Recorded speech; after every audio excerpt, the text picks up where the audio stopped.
Hello, angels, and welcome to my birthday party. I know I've got some conflicting vibes here, but my birthday is actually August 21st, but I have this thing in my brain where it's immediately Halloween on August 22nd, so here we are. We're gonna go through my books today. I did a little book haul. It is incomplete because one of my dear friends got me a gift card to the last bookstore, and I do intend to go there, but I'm thinking I might make like a whole video out of it. It'll be my first visit, so we'll be exploring together. I'm really excited. So stay tuned for that. But this book haul, I've got stuff from Barnes & Noble, and then I went to Goodwill, and yeah, we're gonna go through those. I'll tell you in a big chunk. These are the Barnes & Noble, these are the Goodwill ones. I also got for my birthday, my boyfriend got me a Kindle. I don't know if you guys have seen my old one, but it's like, I don't know what generation it is, but bless her heart, she's so old. She really can't do anything. I can access Hoopla off of her, and that's the only way I'm able to really use it. And that's because she has like no storage space. But Tyler got me this one. He said it's waterproof, and he knew that it was important that I should be able to read in the bathtub. So I need all of the Kindle Unlimited recommendations or Prime reading, like all of the above. Send me everything you got. I started the Road to Nowhere trilogy, so I read the book of The Unnamed Midwife, and right now I'm reading the book of Etta, and I'm really loving it. I'm eating it up, so that's exciting. Send me all of your recs on that. Okay, let's get into it. Also, just a little disclaimer. Oh, you guys can't even see my favorite little plushie. Look at this sucker. Look at this sucker. And he's sitting right next to my little ghosty cookie jar. Oh, I love him. Anyway, yeah, he's like the vibe liaison. Anyway, so this first group of books is gonna be from Barnes & Noble. If I buy a book full price, it means a lot.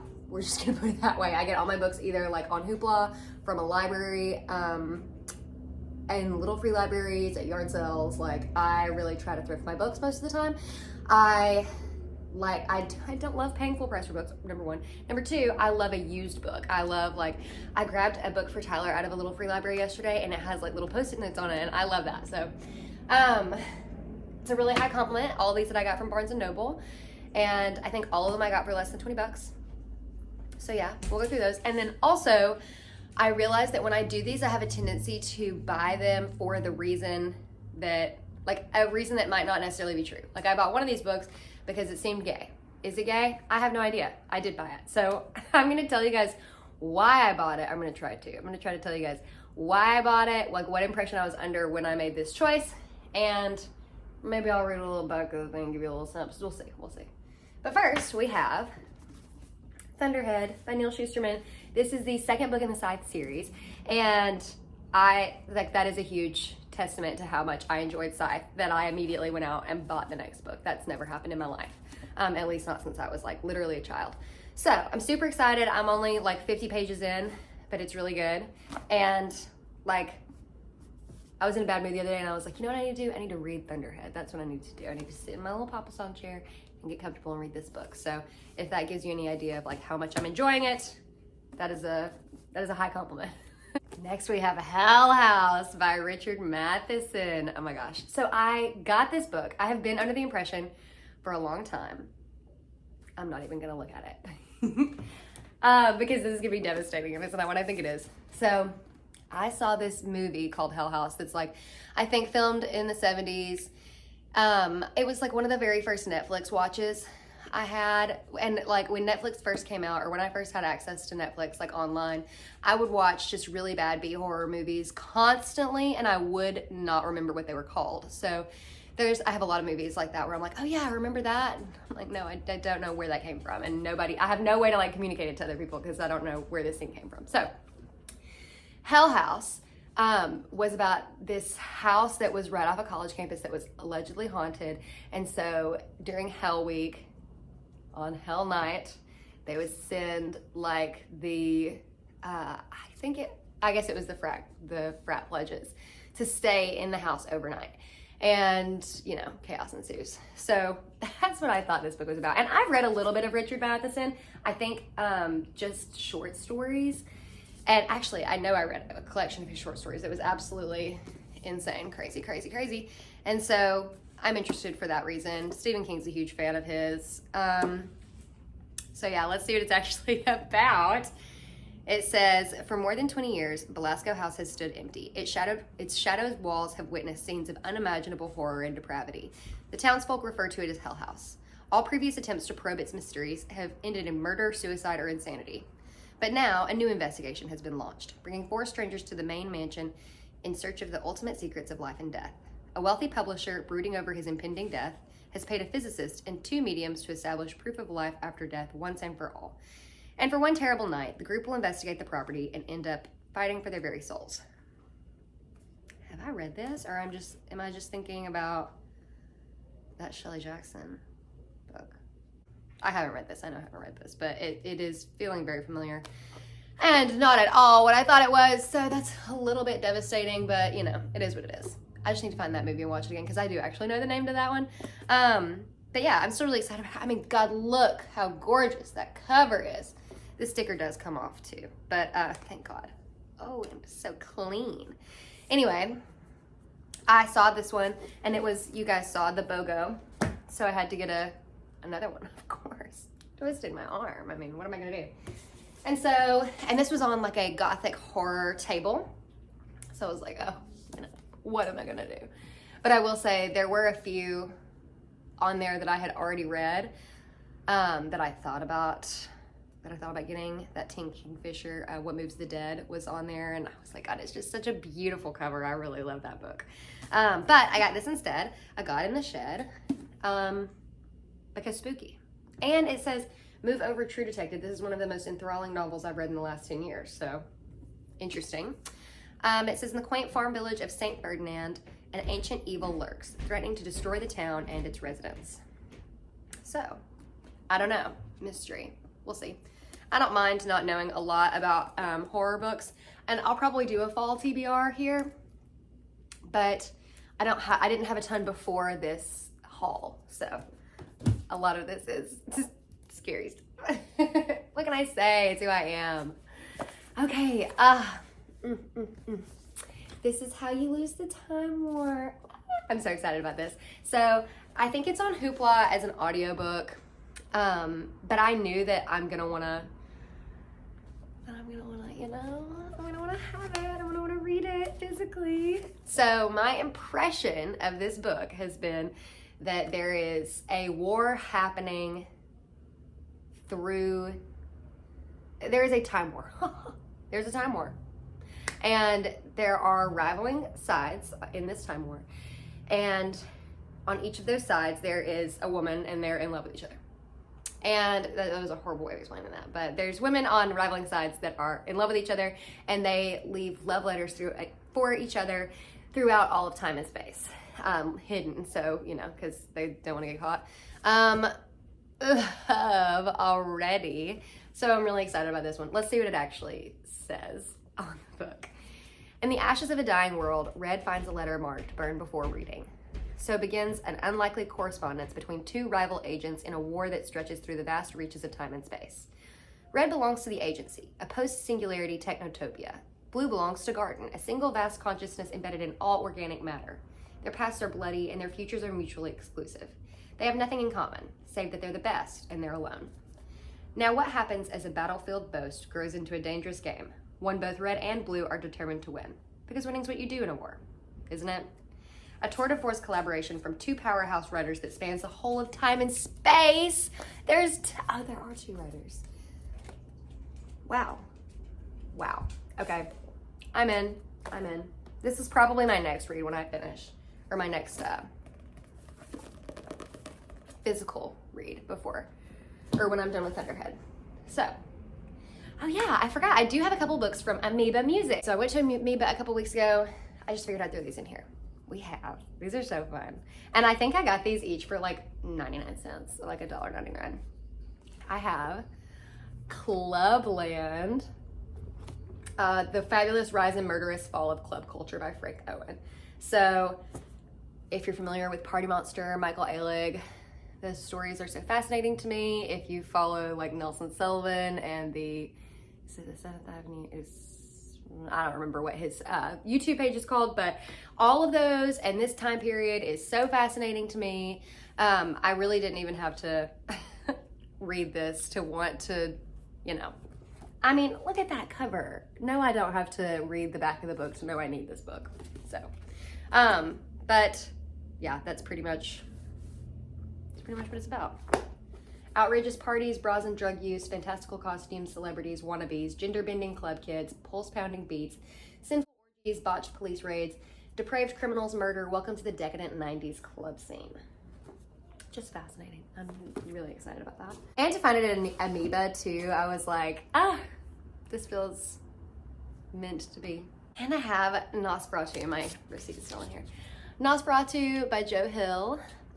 When I like really first got back into reading in like 2018, this book was on my radar and I still haven't read it.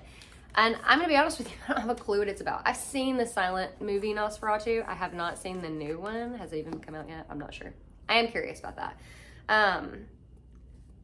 Yeah, so Victoria, I'm not gonna read this whole thing. Some of these are long, so I don't wanna push you through that. So those are my Amoeba books, those two. Next I have my Goodwill books. I got all these yesterday. Yeah, maybe not my best Goodwill haul, but there were a lot that needed to come home with me.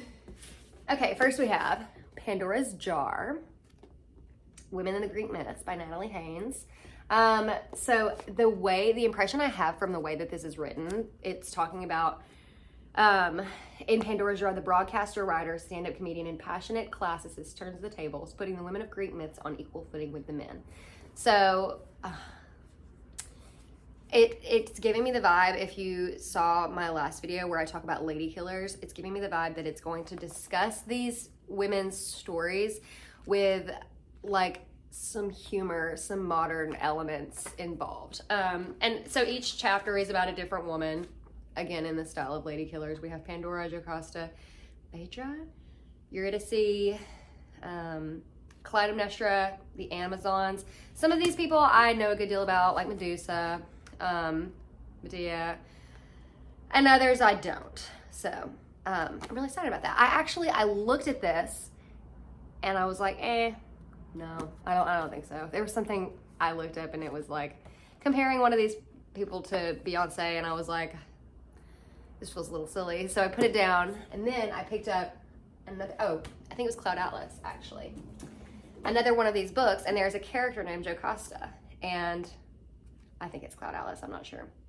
And I was like, okay, well fine, I guess I have to go get this other book so I know her story and know like why we're drawing this parallel. But this book was one of my professors in college, his favorite movies, and so I was like, okay, I guess I have to read this. And he recommended it to me, said that I would really like it. I think it's science fiction. Yeah, it's talking about. But yeah, so this is the movie cover. And it says, a postmodern visionary who is also a master of styles and genres, David Mitchell combines flat-out adventure, a Nabokovian love of puzzles, a keen eye for character, and a taste for mind-bending philosophical and scientific speculation in the tradition of Haruki Murakami, Umberto Eco, and Philip K. Dick. The result is brilliantly original fiction that reveals how disparate people connect, how their fates intertwine, and how their souls drift across time like clouds across the sky. So, fascinating. I'm interested. I haven't seen the movie. I've heard the score thanks to that professor, but I have not seen it, so that's exciting. I really do kind of wish that it was a better cover. I'm not crazy about that one, but you know, it is what it is. Maybe it'll remind me to like go watch the movie at the end, because I think the movie was his favorite, not the book. And I do trust his taste. Next, I have Born by Jeff Vandermeer. I read the entire Annihilation series and loved it. That was another one of the books that I read when I first got back into reading that like, I read the whole series, you know? That's a big deal. I think I started this one and didn't hang on, but like, I got it because it was Jeff Vandermeer, you know? I'm just gonna get his books. I just am. But it says, a young woman named Rachel survives as a scavenger in a ruined city half destroyed by drought and conflict. The city is dangerous, littered with discarded experiments from the company, a biotech firm now derelict, and punished by the unpredictable predations of a giant bear. So, very much Annihilation. One day, Rachel finds Bourne during a scavenging mission and takes him home. Bourne, as a salvage, is little more than a green lump, plant or animal, but exudes a strange charisma. Against her instincts, Rachel keeps Bourne. She cannot help herself. Bourne makes Rachel see beauty in the desolation around her. She begins to feel a protectiveness she can ill afford. But as Bourne grows, he begins to threaten the balance of power in the city, laying bare to Rachel how precarious her existence has been and how dependent on subterfuge and secrets. In the aftermath, nothing may ever be the same. I don't know. Honestly, maybe I just read that and like wasn't, because that whole bit like doesn't really resonate with me very much. Even in the wake of the Road to Nowhere series, like that feels kind of on in the same, not in the same world, but in the same like plane of existence. And I just, that doesn't super appeal to me. Let me tell you what does really appeal to me. This art is gorgeous. And if this creature we're talking about looks like this, then like, we'll see what we get, I will say, I think I've talked about this before, but I really enjoy imagining these books in, per se, like different animation styles, or just like, I guess different animation styles would be the best way to describe it. So like reading a book like in the style of like Henry Selick and Coraline, or reading a book like it's been animated by Studio Ghibli. That's really fascinating to me. You can add a different layer of intrigue, and I think that that's probably, and I remember feeling that way about the Southern Reach trilogy as well, imagining it as if it was a Studio Ghibli movie, and like those monsters became so much more interesting to me because of that. And that's why like the movie did not really resonate with me to Annihilation, because I was really captivated by the way that I saw these creatures. So maybe that's just what we need to do here. I need to like take a second and really be thoughtful about how I imagine these creatures.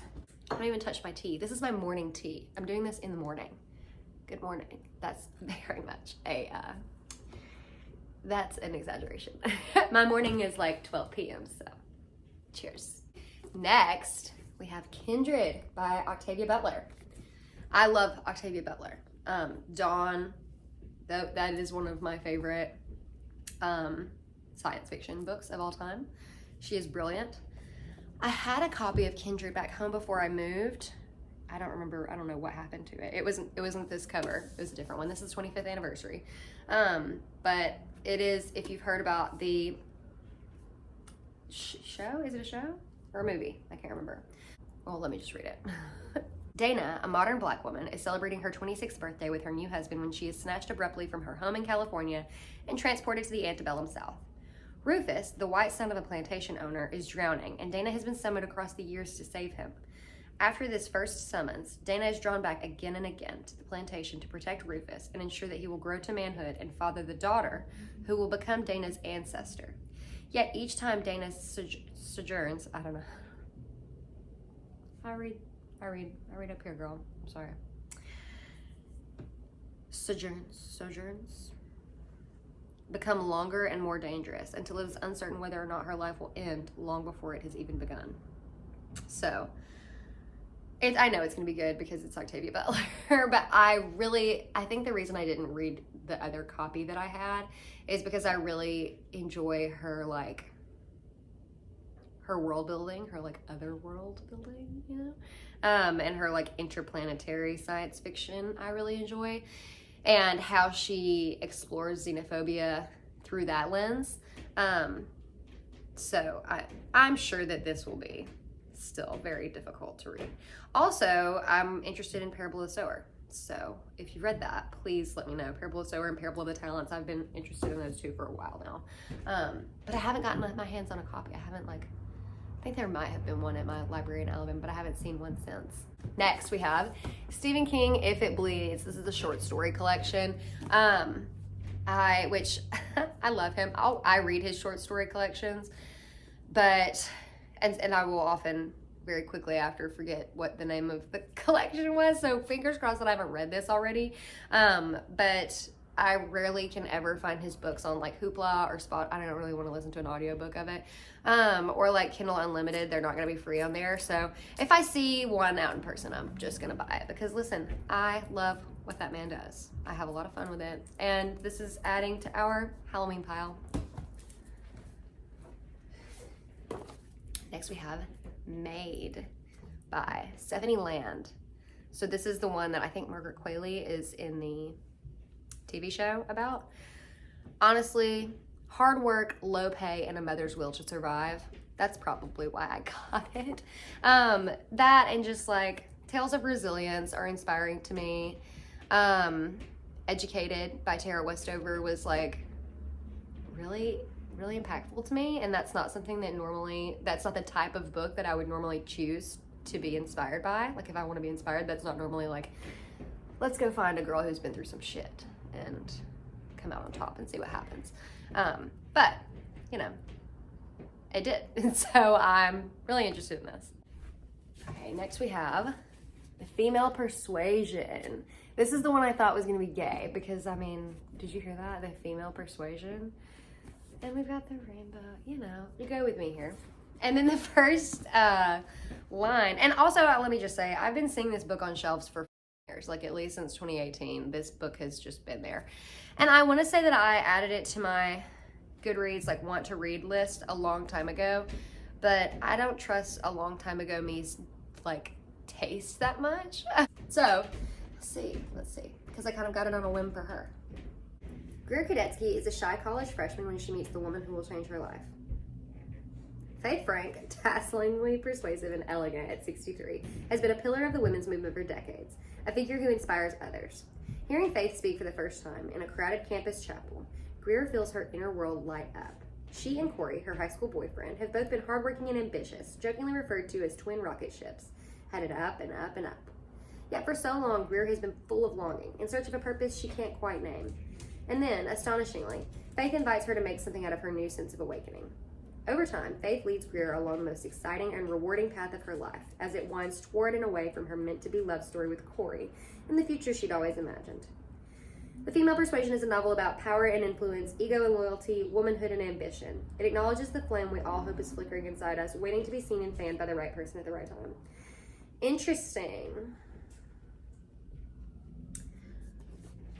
It seems like it's gonna be good. I'm curious how this comes between her and her man. And I'm curious if like, so the way that reads is that like, okay? The way that reads is that like, he's a good guy, they're all right, but like she can't do both, which is like kind of heartbreaking and terrifying and upsetting. So yeah, which means that it's probably exactly the medicine I need. Next, I'm so excited about this one. This is a library copy, so it's like hardcover and like, you know, plasticky. The Goldfinch by Donna Tartt. I remember seeing a friend read this ages ago and being like, that bitch is huge. But after I read The Secret History, I was like, oh, I can totally do that because her work is just, you can read it quickly. It's fascinating and, you know. Anyway, I'm super excited. I'm gonna be honest, I don't have a clue what it's about. So let's find out. Which, that's the other thing about a lot of these is that like, I don't know what it's about. I don't have to, you know? Because of like the authors, like Octavia Butler, I don't have to know what that book's about. Like, I know she's gonna kill it. So, Composed, oh, good Lord, this is a lot. I don't wanna bore you guys to death. I've heard that it's dark academia. The Goldfinch is a novel of striking narrative, energy, and power. It combines unforgettably vivid characters, mesmerizing language, and breathtaking suspense, while plumbing with a philosopher's calm the deepest mysteries of love, identity, and art. It is a beautiful stay up all night and tell all your friends triumph, an old-fashioned story of loss and obsession, survival and self-invention, and the ruthless machinations of fate, which is very interesting to me. Also, I think it was on the New York Times 100 Best of the 21st Century. Maybe. I don't know. I'll have to check that out. But it was the winner of a Pulitzer Prize, and that's enough for me, quite frankly. So, I'm very excited about that. That one will probably be coming up soon. Dang, Stella, are you okay? Come up here with Mama. You're gonna knock over all those books if you come over that way, but come on. Yeah, we only have one book left. Can you hang out for just one book, sweetie? Okay. This last book I tried to read. She's so beautiful. You guys can't even see. Hey, sweet girl. She's so precious. Okay. Anyway, This next book I tried to read in 2020, but I listened to it on Audible, and I really think that kind of shot me in the foot. I did not super resonate. I got to a point with it, and I read a lot of it. I want to say I read like maybe 60%, 75%. And I got to a point where like things weren't resonating, like to a degree that I was like, oh my God, I'm done with this. But I did implement some of the practices in this book. I did try to do, it's the artist way. It doesn't make any sense if I don't tell you what it is, but the artist way. People just, and there are so many people that I respect that sing the praises of this book that I'm like, it must have been that I was just listening to it, that I didn't really like, you know, love it as much. But so I'm gonna give it another shot. But I will say that the morning pages exercise that she describes, I was trying to do all the exercises with her. The morning pages exercises that she describes, I did do, and I still do today. Like I've been doing them since 2020. So that has been a really powerful influence in my life. That has helped me out a lot. And they're like, if I don't do that in the morning, I know, like we're all gonna suffer. So that wraps us up. That wraps up our birthday haul. Thanks for joining me. I had a great birthday. Thanks for coming to my party.